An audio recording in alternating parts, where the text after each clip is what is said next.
CPSP is awarding the annual Helen Flanders Dunbar Award for significant contribution to the field of the clinical pastoral field this year to Henry Heffernan. Henry Heffernan was scheduled to be here, but he has been requisitioned by the Inspector General in Washington, D.C. yesterday and today, and he could not say no to the government's Inspector General. It's a long story. I won't go into it now, but in 2004, Henry was fired from the NIH, being the chaplain, the Catholic chaplain in NIH, and this last week he was finally reinstated, and the government, the inspectors decided that he had been discriminated against religiously, and he's back on the job. But they requisitioned him for 2 days of hearings, so he could not be here, and he has sent his response to the award to be given him, and the response will be read by Jim Gebhardt. Robert Charles Powell is going to present the award to Henry in absentia. I'm sure most of you, if not all of you, know Bob Powell. He is the perennial consultant to the annual CPSP Plenary. He is an MD and a PhD, a medical historian. He's not a theologian as such, but he is the preeminent historian of the clinical pastoral movement. There is no one his peer today. And we are honored always to have him as our consultant in our plenary. Bob Powell was the first recipient 5 years ago of this award, and tonight he's going to present his case for Henry's receiving it.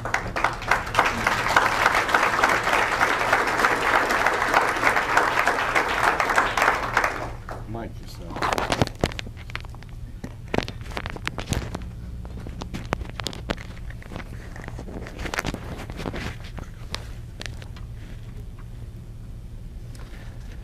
Good evening. Good evening.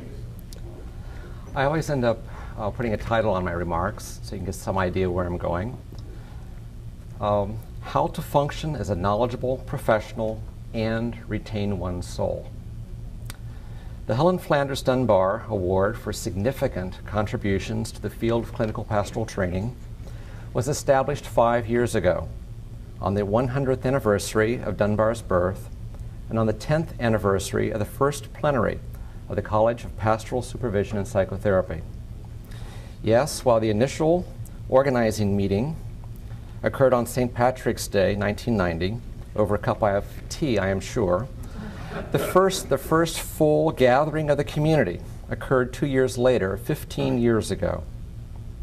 Yesterday, at the beginning of this meeting, this collegial band of spiritual pilgrims intent on growing together in covenanted professional and personal relationship entered its 16th year.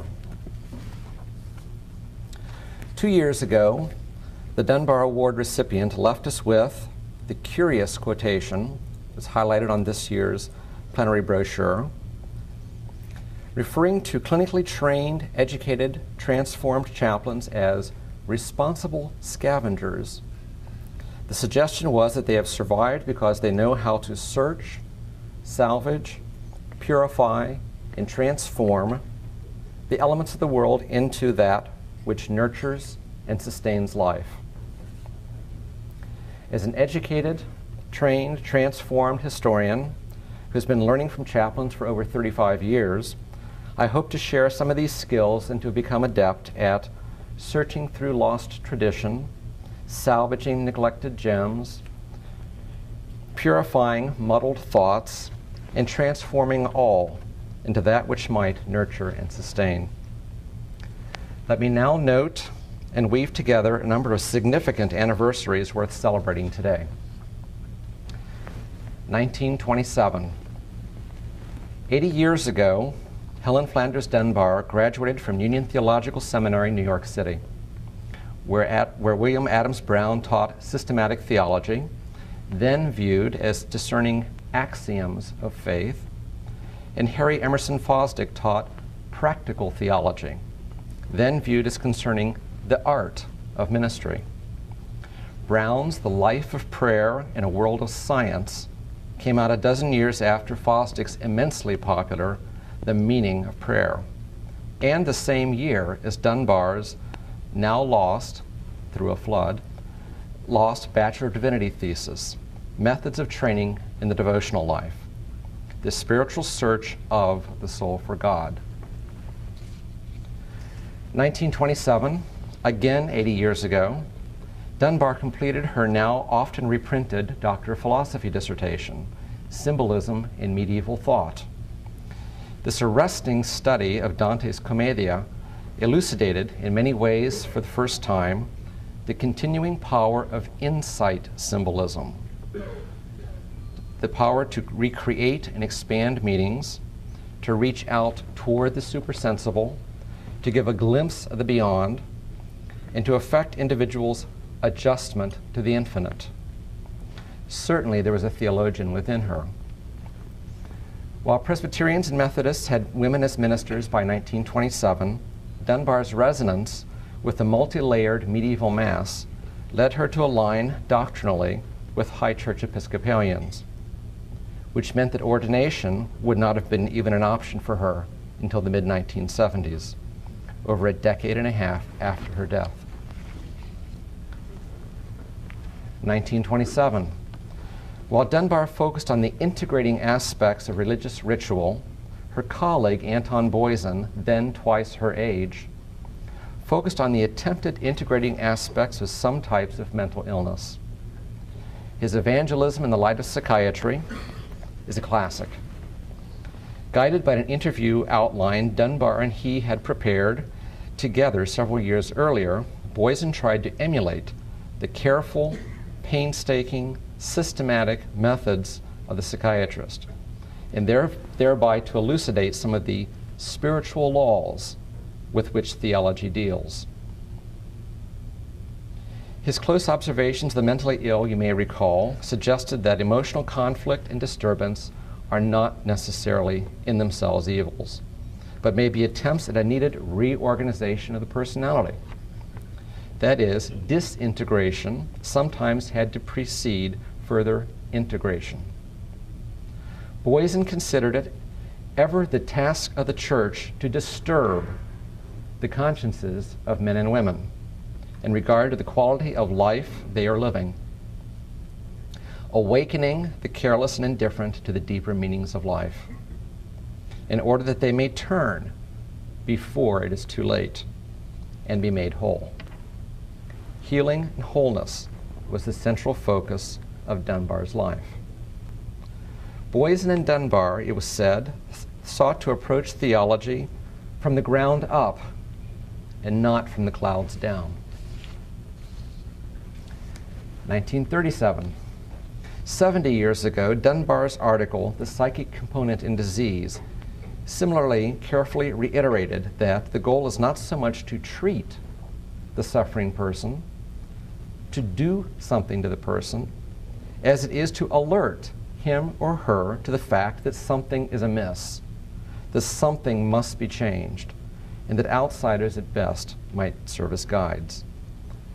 A good rule, she reminded, is to observe all things and to do as little as possible.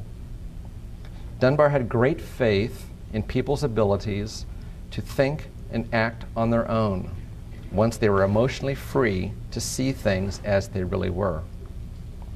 In this complex article, Dunbar spoke of all illnesses going through a recoverable phase before becoming irreversible, just as her colleague Boysen had emphasized that one must turn before it is too late.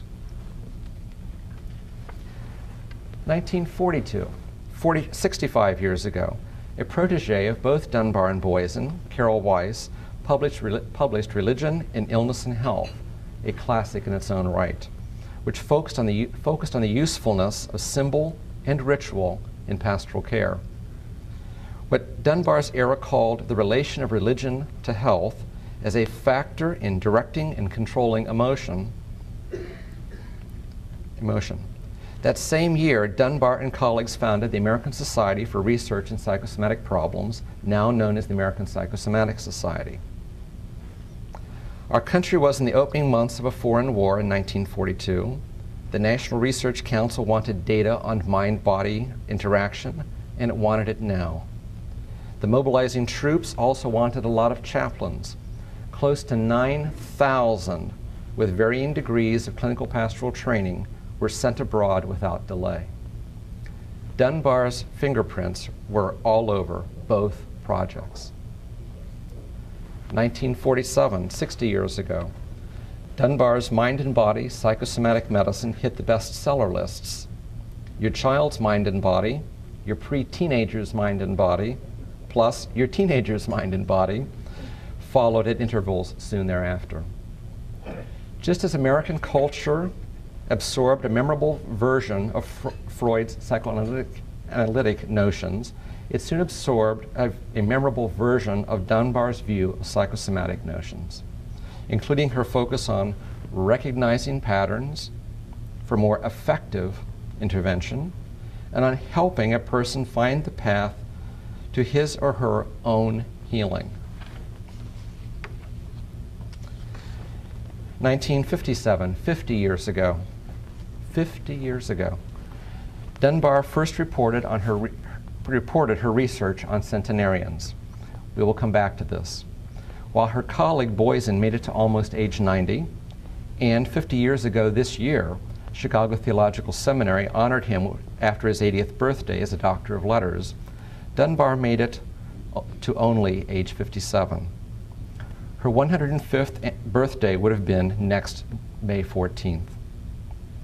The College of Pastoral Supervision and Psychotherapy was among the first, besides Dantean scholars who kept buying her first book, among the first to honor Helen Flanders Dunbar. Now let me jump ahead quite a bit before jumping back. 1982, 25 years ago, an editorial, quote, "The Secret of Clinical Pastoral Education," unquote, noted that the soul of the process had been in that supervisor's goal was not education, but transformation. Transformation of themselves, first of all, and ultimately of all their students. Consigning, however, this mystery of the laying on of the CPE hands to the dustbin, the editorial went on to praise objectification, quantification, and verification. That brief essay, in a nutshell, defined a key tension that has remained within the movement: how to function as a knowledgeable professional and retain one's soul. 1987, 20 years ago, during Christmas week, the first issue of the infamous Underground Report arrived in the mailboxes of supervisors of clinical pastoral education. As most of you know, the short essays and many letters appearing in subsequent issues of this renegade publication led directly to the founding of the College of Pastoral Supervision and Psychotherapy.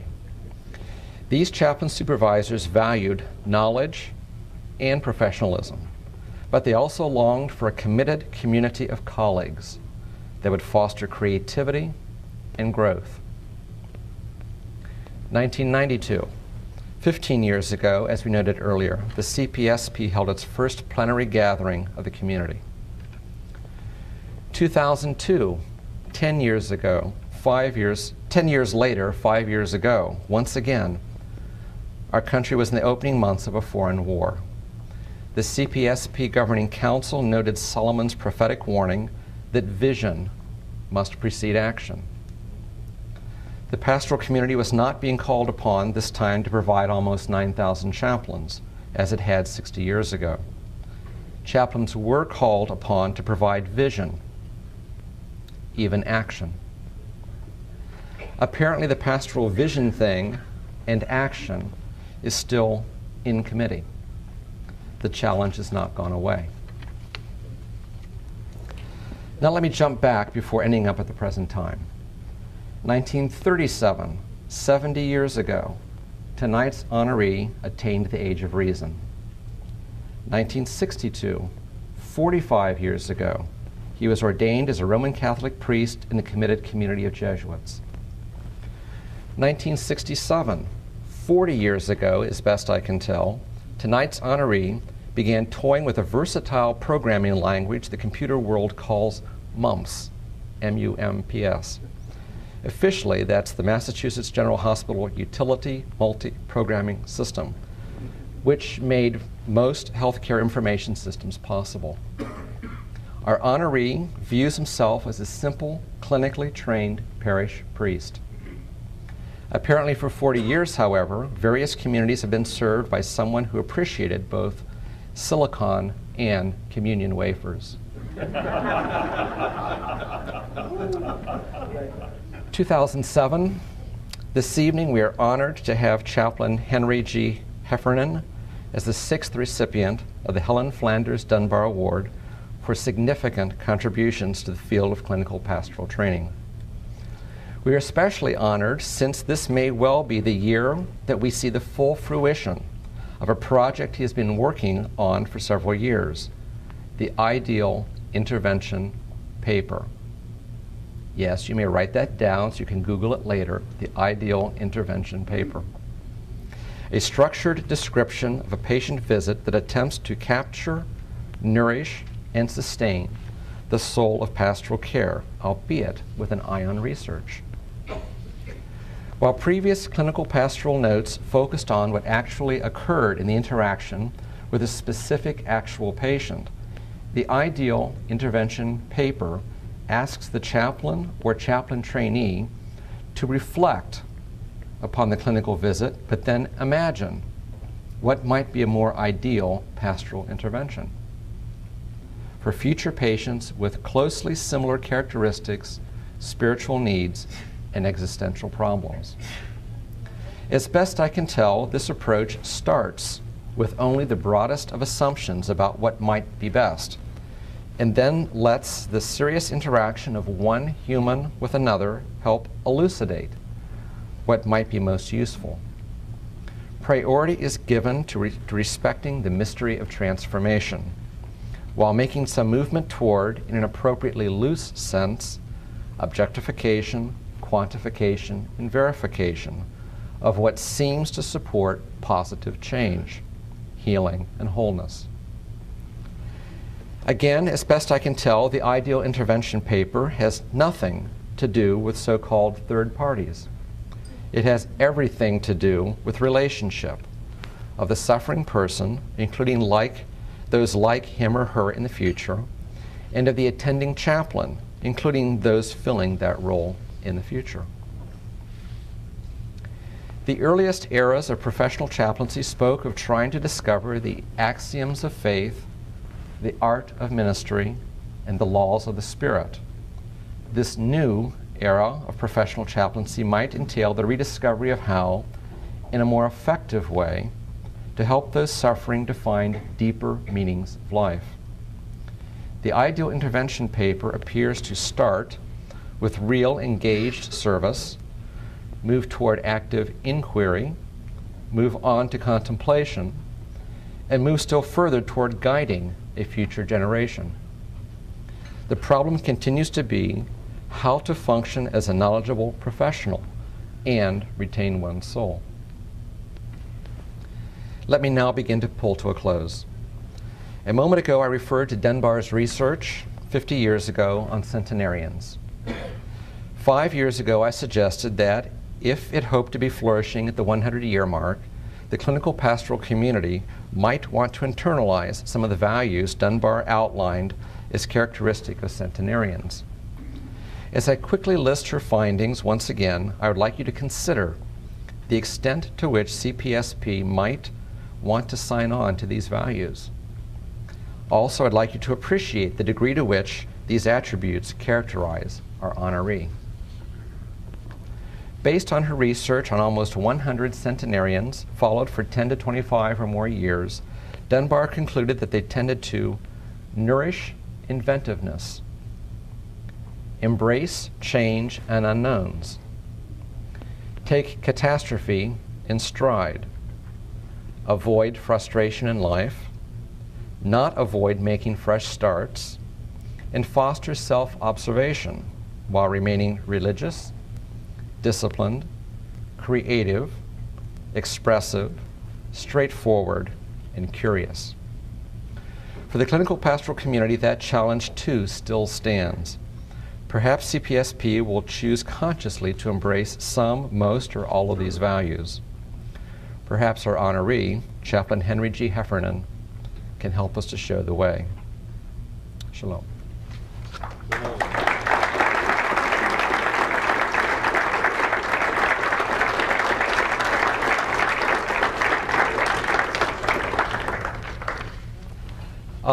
Since Chaplain Heffernan cannot be with us tonight, I have a photo.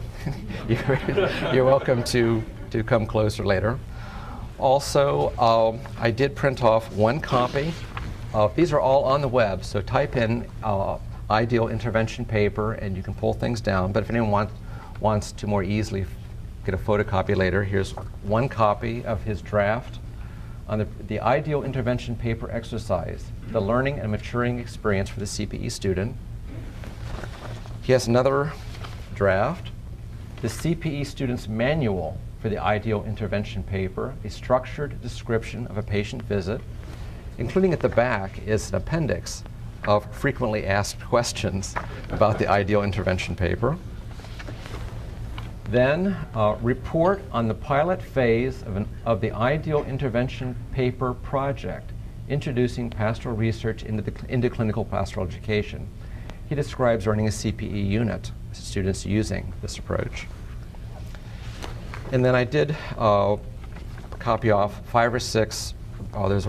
One of the web pages has sort of a summary of a lot of his work. So if you're really interested, you can grab one of these copies or at least figure out where to find it on the web.